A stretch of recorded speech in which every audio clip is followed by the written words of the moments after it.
പിണറായി അല്ലാതെ മറ്റാര്? ഇടതുവിങ്ങിൽ പിണറായി വിജയൻ മാത്രം ക്യാപ്റ്റനായി എന്നതാണ്. അദ്ദേഹം തന്നെ പ്രതിപക്ഷ നേതാവായി എത്തുമ്പോൾ ഇതാ നമ്മൾ നേരത്തെ പറഞ്ഞ ഐറണിയാണ്. വി.ഡി. സതീശൻ മുഖ്യമന്ത്രിയാകുമ്പോൾ മറുഭാഗത്ത് പ്രതിപക്ഷ നിരയിൽ പോരാട്ടം നയിക്കാൻ സർക്കാരിനെതിരെ കൃത്യമായി പ്രതിപക്ഷമാകാൻ പിണറായി വിജയൻ തന്നെ എത്തുന്നു പ്രതിപക്ഷ നേതാവായി എന്നതാണ്.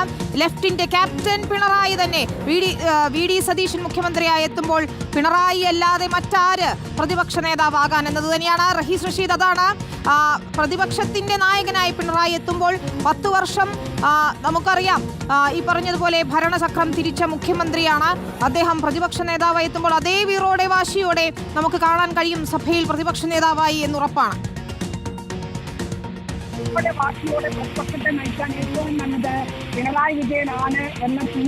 തിരിച്ചടിയിലും പിണറായി തന്നെ നയിക്കട്ടെ എന്നതാണ് CPM-ന്റെ തീരുമാനമായി വന്നിരിക്കുന്നത്. പ്രതിപക്ഷ നിരയെ പിണറായി വിജയൻ തന്നെ നയിക്കും. സംസ്ഥാന സെക്രട്ടേറിയറ്റിൽ തീരുമാനമായിരിക്കുന്നു എന്നതാണ്. ക്ഷമിക്കണം, സംസ്ഥാന സമിതിയിൽ സംസ്ഥാന കമ്മിറ്റി തീരുമാനമായിരിക്കുന്നു എന്നതാണ്. റഹീസ് റഷീദ് വിശദാംശങ്ങൾ നൽകുകയാണ്.